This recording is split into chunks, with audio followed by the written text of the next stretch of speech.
አሁን የምንገኘው በንፋስ ስልክ ላፍቶ ክፍለ ከተማ ከጀርመን አደባባይ ወደ ኃይሌ ጋርመንት በሚወስደው አዲሱ የኮሪደር ልማት መስመር ላይ ነው።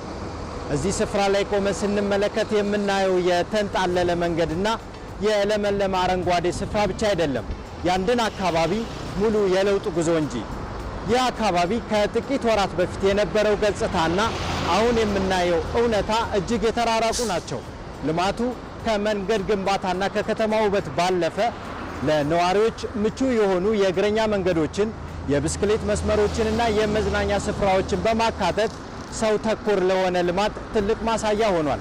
በዚህ መስመር የተከናወኑ የልማት ስራዎች በአካባቢው ማህበራዊና ኢኮኖሚያዊ እንቅስቃሴ ላይ ያስገኛቸውን ፋይዳዎች አብረን እንመለከታለን።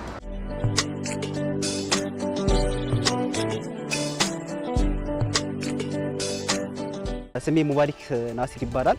የንፋስ ስልክ ላፍቶ ክፍለ ከተማ የወረዳ 12 አስተዳደር ኮሙኒኬሽን ጽህፈት ቤት ኃላፊ ነኝ። ለምሳሌ ይሄ የምታዩት ቦታ አሁን ያለንበት ቦታ በ10 ቀን ውስጥ ተገንብቶ ለህብረተሰቡ ክፍት የሆነ ሜዳ ነው። ይሄን ብቻ አይደለም፣ የወጣቱን የስራ አጥ ቁጥር የመቀነስ ስራችን በኋላ ታይቷላችሁ። የተለያዩ ኮንቴነሮችን በርካታ ኮንቴነሮችን ሰርተን ለወጣቱ ተደራሽ ያደረግንበት ሁኔታ አለ። ይህንም ስንል ያው ችግር የለም ማለት አይደለም። ችግሮች በሂደት ነው የሚቀረፉት። ግን አሁን ካለው አንፃር ይብዛ የሚነስም በርካታ ችግሮችን የህዝብ ጥያቄ የነበሩ የፈታንበት ወንጌል አለ። ፍሳሽ በጣም ያስቸግር ነበር። በጣም የፍሳሽ ጉዳይ በጣም ያስቸግረን ነበር። እሱን አሁን በቅርቡ ክብርት ከንቲባው መጥተው እንዲስተካከል አድርገውልን ሸማች ራሱ እዚህ አጠገባችን እንዲመጣ ያደረግነው በዚህ አመት ውስጥ ነው። እኛ ከመጣን በኋላ ነው። ይሄ ቦታ አዋራ ብቻ ነበር። በአሁኑ ሰዓት ላይ ቤት ውስጥ በቃ ይገባ ነበር። ልጆች ይጫወታሉ፣ ለልጆች ይጫወታሉ። መጫወቻ ቦታ አልነበራቸውም በእውነቱ እንዲህ አይነት ነገር ነበር። አሁን ግን እዚህ ገብተው ነው የሚጫወቱት። አሁን ኮች አላቸው፣ ሰዓት ተሰጥቷቸው ይጫወታሉ። ጥሩ ሁኔታ ላይ አሉ በአሁኑ ሰዓት ላይ ብዬ ነው። ለእኛም ለአይናችንም ከላይ ከቤት ሆነን ወደታች ስናየው በቃ አረንጓዴ በጣም ጥሩ ነገር ነው የምናየው። ሁለት ቶሎ እሺ፣ ይኸው አንድ ሁለት። መጫወቻ የሚባል የለም፣ ምንም ነገር የለም። አቧራ ነው።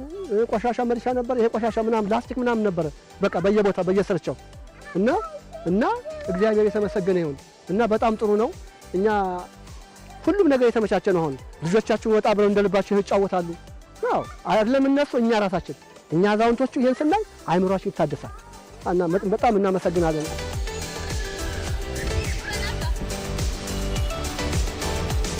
በመደመር እሳቤ የተጀመሩ እነዚህ የልማት ጉዞዎች ከመሰረተ ልማት ግንባታ ባለፈ በዜጎች ዘንድ የይቻላል መንፈስን በተግባር ያሳዩ የታሪክ አሻራዎች ናቸው። ዛሬ የምናያቸው የኮሪደር ልማቶች የከተሞችን ገጽታ ብቻ ሳይሆን የዜጎችን የኑሮ ተስፋና ክብርም ከፍ አድርገዋል። በጉባ በረሃ የተጀመረው የኃይል ማመንጨት ሂደትም የጨለማ ማብቂያና የኢኮኖሚ ነጻነት አዋጅ ነው።